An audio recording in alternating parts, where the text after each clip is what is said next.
collection I inherited was my dad's, and most of his stuff was like he had a lot of Bee Gees, Michael Jackson. He had some Bob James. And he had some good jazz stuff.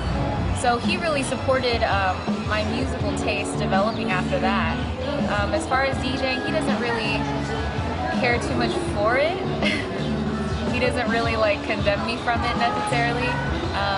My mom doesn't really think it's ladylike. She thinks that you know, the more I'm DJing, the less I'm in school or something. Yeah, I mean they're not too against it, but there's a lot more bigger priorities that they hold for me. With regards to records, my dad didn't really value them as much since the whole CD player thing and the technological revolution of music happened. So he recorded most of his stuff on the tape, and we listened to tapes in the car a lot. And one of the songs that I managed to find as an adult was "The Firecracker" by Mass Production. I mean, music has been a part of my life since I can remember. So my father was a jazz musician, so our whole front room was taken up with his stereo equipment and his record collection. I grew up listening to John Coltrane and Miles Davis and Oscar Peterson, some of the 50s pop stuff. You know, so I can remember 5, 6 years old looking at, you know, staring at a copy of Bitches Brew and thinking, whoa. I was living in Huntsville, Alabama with my mom and my sister and my brother. And usually after school or around the summertime when there was no school, we would just, you know, my mom would go to work, like, you know, don't, you know, that type of thing. But she would just basically just say, you know, just stay in the house, be good. And we would just do all kinds of things, play pretend, you know, play house, stuff like that. And after a while, it just got kind of boring. And I just remember up against my mom's wall, she would have tons and tons of records, which my dad would say he lost in the war. But when I would get bored, I would sit and just look at each and every single record and just try to memorize each of the pictures, what they looked like. My mom was really heavy into R&B, so a lot of records that stuck out was a lot of the records that stuck out were Anita Baker, where she's in this blue floral dress and she's just kind of like lounging up against this wall. And then there's also the Luther Vandross record where he's got this leather jacket on and he's got the, you know, he's got the collar kind of all up like this, kind of, you know, popping the collar back in the 80s. But one record that stuck out, and I just thought it was just so strange when I was a kid, was Eddie Murphy. And on the cover is Eddie Murphy, and he's got this cheesy smile. He's just cheesing sideways, and he's got on a bow tie and no shirt under it, and he's got this brown leather jacket. And the thing that stuck out was he had a flower in his head. I'm like, why does he have a flower in his head? That's just so weird. But that record just resonates with me. It's probably going to resonate with me for the rest of my life, but that's probably one record that sticks out. So that was my first experience with digging or looking at records, and I thought it was a blast. Like, I had a lot of fun with it. Mostly, I'm a big record collector from way back in the 70s. I got my first record probably in the late 60s. Bill Haley and the Comets, Rock Around the Clock. Same time at Christmas, got a little portable record player, and I got the Rock Around the Clock along with it. Since then, things have changed. I really find reggae music over the last 30 years. I buy up a lot of things in the UK in the 70s, and now since moving around, you see, I lose a lot of those things. So I've been making a lot of trips down to Kingston, Jamaica, We'll do some digging down there in some of the old stores around Kingston, or what's left of some of the old stores. I have a picture of myself with my first Mickey Mouse record player. I got it on my 4th birthday. And I played the hell out of, like, you know, I had all these 45s, Hot Rod Lincoln, Hot Pants. So I started collecting records when I was in high school. I used to attend a lot of punk rock shows, and I always liked to buy the little 7 inches that they sold there. They sold a lot of 45s, a lot of LPs. It was mostly vinyl actually back then at the punk rock show. There's like no CDs or anything. And I got a record player because of that. I got into records because of hip hop, because everything in hip hop is based on, you know, something else, some other kind of music or something from the past or whatever. So I think a lot of people through hip hop you get into other kinds of stuff, like you know, I got into funk and jazz and whatever the breaks or the stuff was coming from. Hip hop as a way of getting you just into music and into records. So that's what made me fall in love with it, I guess. I'm just an average record or vinyl head, and my thing is more R&B, soul, funk, rare groove. You know, I definitely mind the jazz part of things a lot. Records LA is a great store for that. There's other stores around the country that are good too. And, you know, people need to get out there and look for stuff and engage and be part of it, and not just do things because you're supposed to do them. You know, you should do them because you really like them.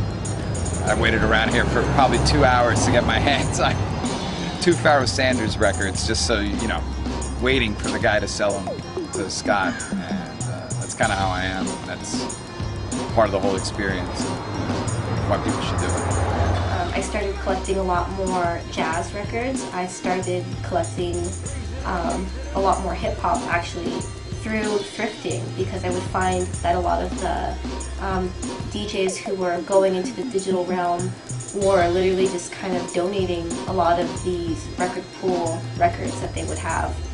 And I started finding a lot of really good stuff, and I wanted to get just expand from there. And now I've got, I don't know how many records I have. Maybe 9 crates, and I've got 1, 2, 3, 4, 5, 6 boxes of 45s. Growing up in London, of course, I deal with a lot of reggae music in the area, Lewisham, southeast London. Saxon Posse, that the big sound system there first introduced me to sound system. Man like Pato Banton chat over that sound. Smiley Culture. Lots of big people that come out in an English dance hall start off on the Saxon, a Lewisham sound system there, right there. So a good place to grow up if you like reggae music, you know, South London. They used to have 10-cent records at the Moby Disc by my house. It was 10 cents each for 100 records for $8. That's the only reason I have a record collection at all, really. They had 100 records for $8. So that's how I got started. When I moved out to Phoenix, Arizona, I lived with my dad, and he worked at Channel 3 News, KTVK Channel 3 News. He worked there for years, but he also, you know, to make ends meet, he also on the side worked at the radio station there, KEZ 99.9. You know, being a DJ back then, you would get all these promo records and you would get all these cassettes. So I would just, while he's, you know, on the radio, just look all around the studio at all of these cassettes and all of these posters. My dad instilled a lot of music history in me and a lot of music education with me, and he definitely plays a huge role in why I'm a DJ. He's a big influence on that. My brother and my sister, they played in band. I did not play an instrument. I had between my brother and my sister, I really had nothing going for me. Getting back to Denny's, late at night, we're sitting up there hanging out, and a song would come on the radio, and my dad would be like, who is this? I'll give whoever $5. He would be like, all right, $5 to the person who can tell me who this is that's playing right now. And for a while I'd be like, I don't know, my sister and brother, they just didn't really care. But one time I got it right, and it was Huey Lewis in the news, and he's like, here's $5, and I was like, yeah. So from then on, I made it a point. Every time, it would be like anywhere, you know, it'd be in the grocery store, it would be like just anywhere. I had to know who was playing, because I knew at any moment my dad would ask me, who is this? And there was one time, you know, one of our little Denny's dinners, he asked us, and it was a really hard song, and it was actually, I think it was Chicago, Wishing You Were Here, and I got it right, and I remember my dad saying, wow, you are amazing. That is so cool that you know that song. And I just remember hanging on to that moment like, oh, you can play the trombone? Oh, you can play the sax? Well, guess what? You don't know Chicago like I do. You know, I would just rub it in my brother and my sister's face.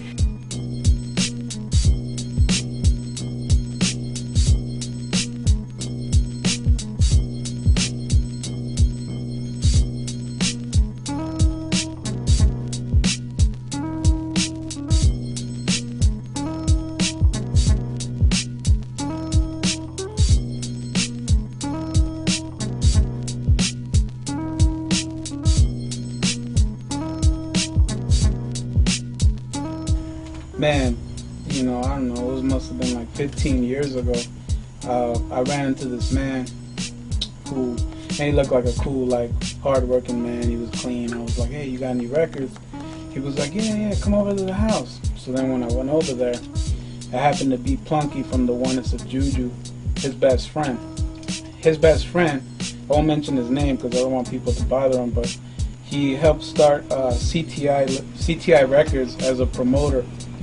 So he was one of the first guys to actually run all these records around town on the West Coast. And when I went to his house, this dude must have had like, I don't know, 2,000 jazz records in stock quantity of Plunky's records. So pretty much any Oneness of Juju record that anyone would look for that is rare, I probably bought about 10 sealed copies of each one. It was a nice little come up.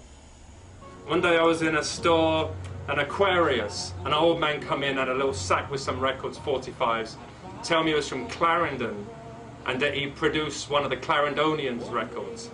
And I had that original 45 with his name on it that he produced back in late 60s. So I bought it from him. It was warped. I just bought it, put some money in the man's pocket because I knew he'd come from country to try and make a little money there. So.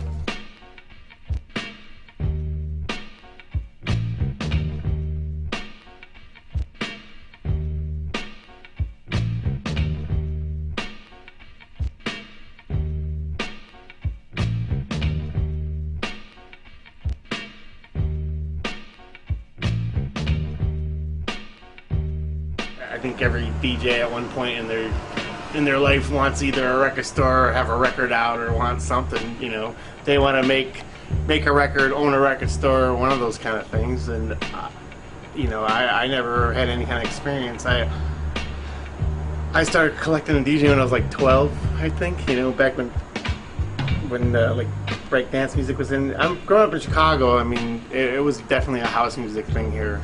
You know, everybody was into house. And I remember in the 80s when you lived here, you wouldn't hear hip hop here in the clubs, or all the high school dances would be house music and stuff like that. It was just a different type of thing that I kind of miss. You know, it was definitely like, I guess if you grew up in New York, you got to see like hip hop, how it got made, or you know, graffiti being pioneered. But here you got to see like that with the house music stuff, which is kind of cool. And if you didn't see it, if you didn't grow up here, you'll never know what it's kind of about. And I remember I got out of like making like DJing and stuff a little bit, because over there when I was living in LA in the late 90s, they kind of hated the music I was into. They were into like trance, and nobody was really into the funk, soul, hip hop. It was probably a really small genre of guys in the late 90s, but it wasn't like it is now. and I ended up couldn't handle it. I didn't like LA, so I ended up moving back here, and that's what made me kind of get back into records. But as soon as I'm able to sample records in the store and find something that's my aha moment, that was pretty much my primary goal when I first started buying records. And then it was eventually finding out what my own tastes in music were, which was a little bit of a process, but I did find some stuff that helped. And one of the things that did help me along that particular journey was one of my favorite local DJs, James Pants, who's now signed to Stone's Throw and gone away to Germany, but he was in Spokane for about ever, and he was such a good DJ. And I guess there was a moment in time where he had so many records that Serato became a good idea to him. So he managed to do things like give up, I guess, old records at swap meets and stuff. And me being a naive young adult type person, I brought some of my records and was like, here, I'll trade you these for these. And they're like, no, that's not how this works. You gotta actually pay for these records. And I was like, oh man. So I happened upon James Pants' little record stand and thumbed through his records, and I found one with this cool looking cover, this Zap Pow record. And most of Zap Pow stuff at the local record shop at the time was super expensive. So I think I happened across this for, I don't know, $10. He can remind me if he so happens to watch this. But I bought it, and I guess I was happy to buy it like minutes afterwards, because he was practically like very humbly asking like repeatedly if he could have the record back and that he made a mistake and all this other stuff. And I was like so excited to say no and everything, and I couldn't wait to listen to it. And it's a pretty good find. Nautilus, like before I knew that Wu-Tang sampled this song was pretty freaking happening.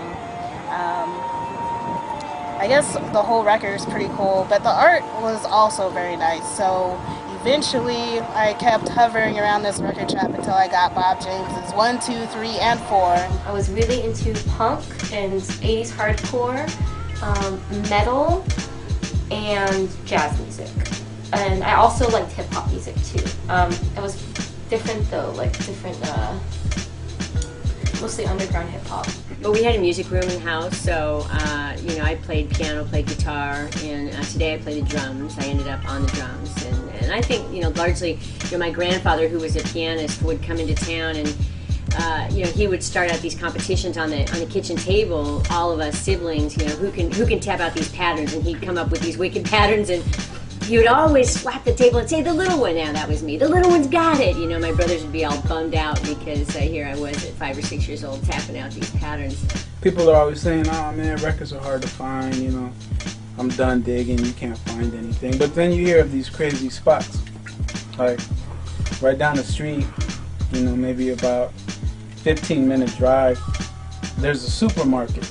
To this day, I just went last week. I won't tell you where, because, you know, everyone's got their secrets, but there's a supermarket. You walk in, you can buy food, man, but there's one thing you can buy a lot of, and that's records. Nobody knows, all right? There's a location. You walk in, the dude's like, yeah, you know, I'm not going to let you in if you don't buy 100 records, but if you buy more, I'll let you in. You go through the side, right by the bottled water. They open these 2 gates, all right? It's a supermarket. You walk in through the back, bam, must be like 30,000 LPs sealed, and there's about maybe 50,000 45s. So for any of you guys in the LA area, step your game up.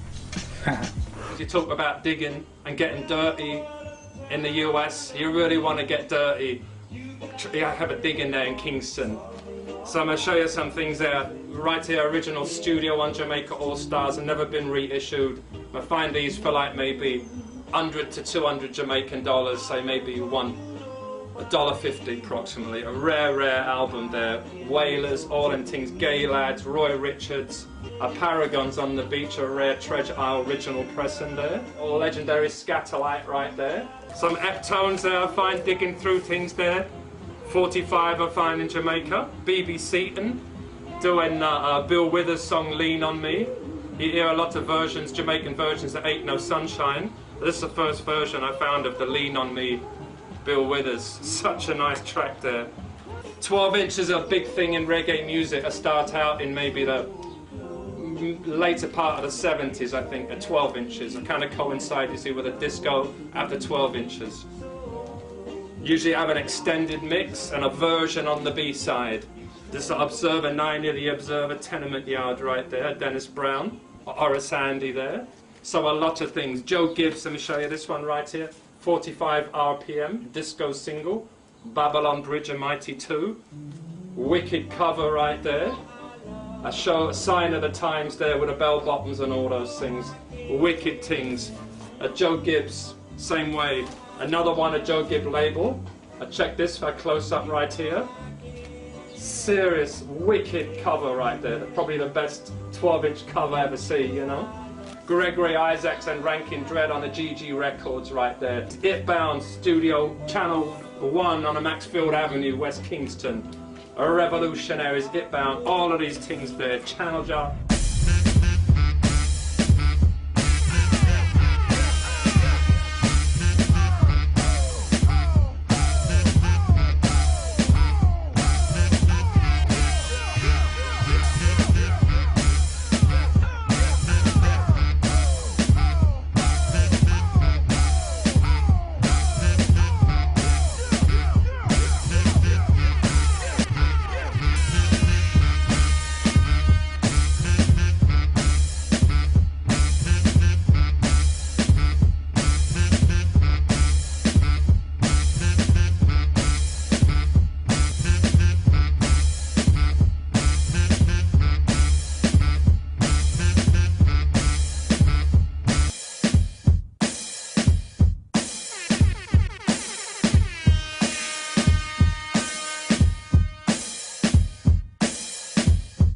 One of my favorite hip-hop artists of all times, most influential, would have to be Tribe Called Quest. I don't know, I'm from Nebraska, and Nebraska is, you know, kind of Midwest.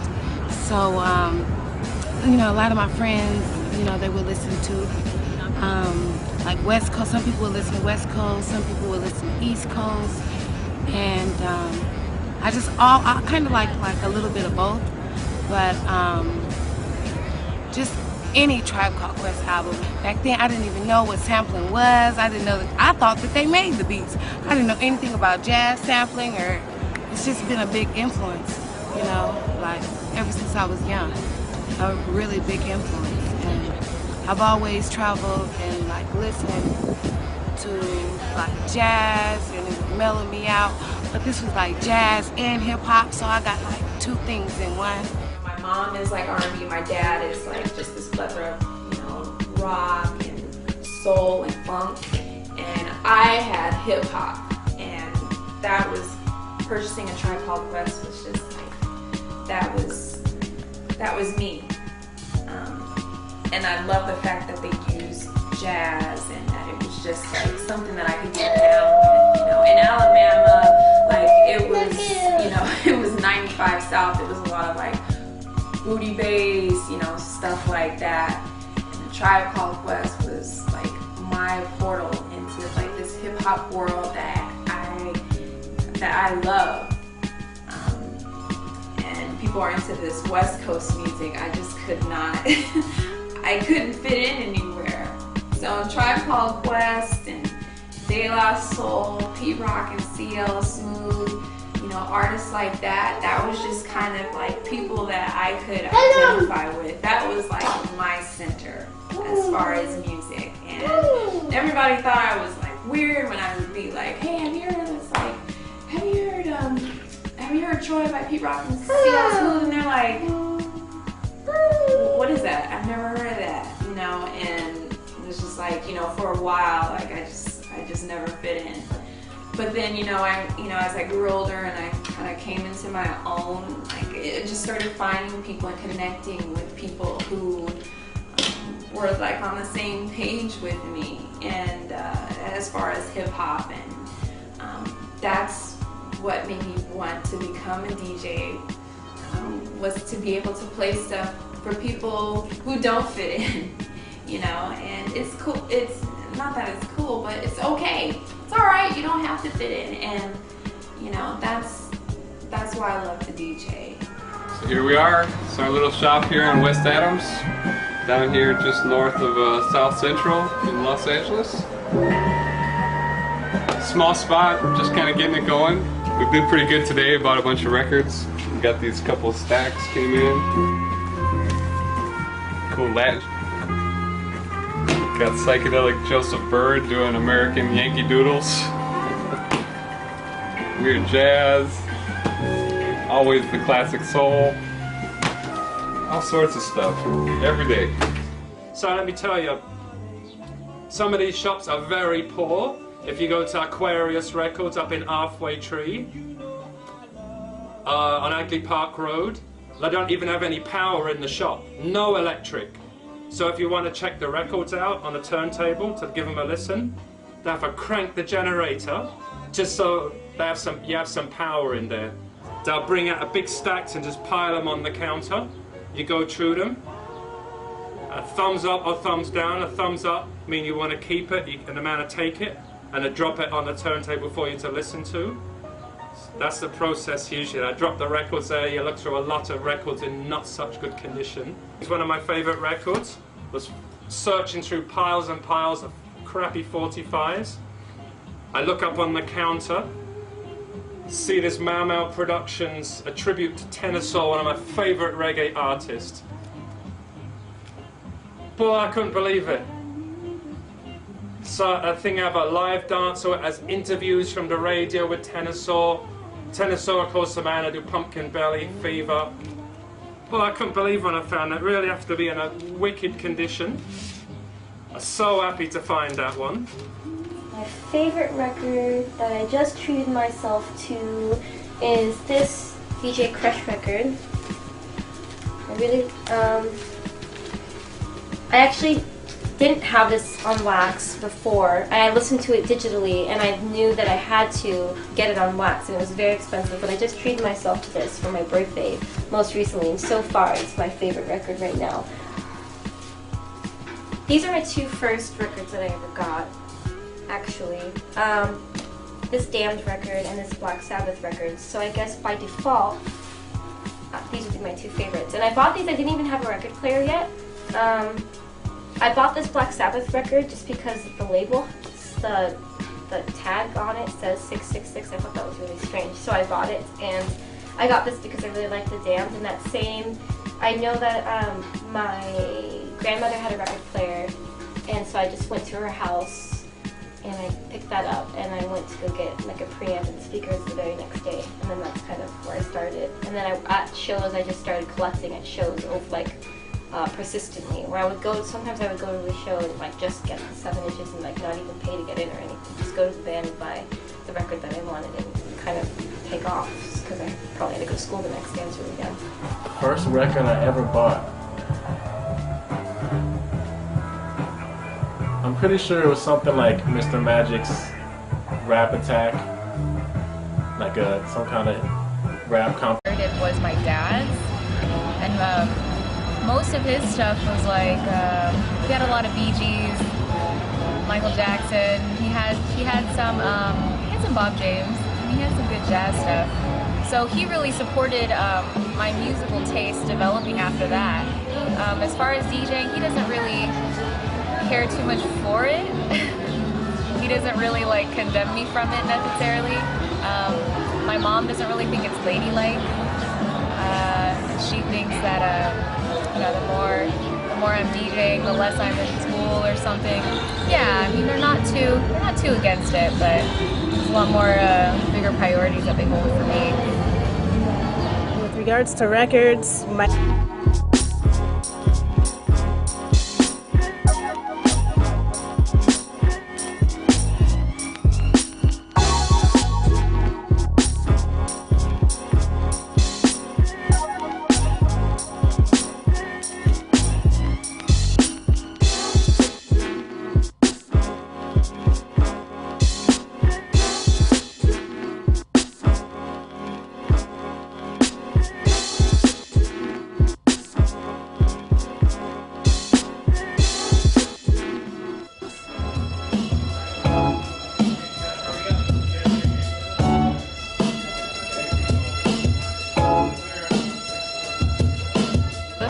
collection I inherited. You know, staring at a copy of Bitches Brew and thinking, wow. I was living in Huntsville, Alabama with my mom and my sister and my brother. And usually after school or around the summertime when there was no school, we would just, my mom would go to work, she'd be like, don't open the door, that type of thing. But she would just basically just say, just stay in the house, be good. And we would just do all kinds of things, play pretend, play house, stuff like that. And after a while, it just got kind of boring. And I just remember up against my everything seems so much brighter. You get closer to the soul. Closer to the soul.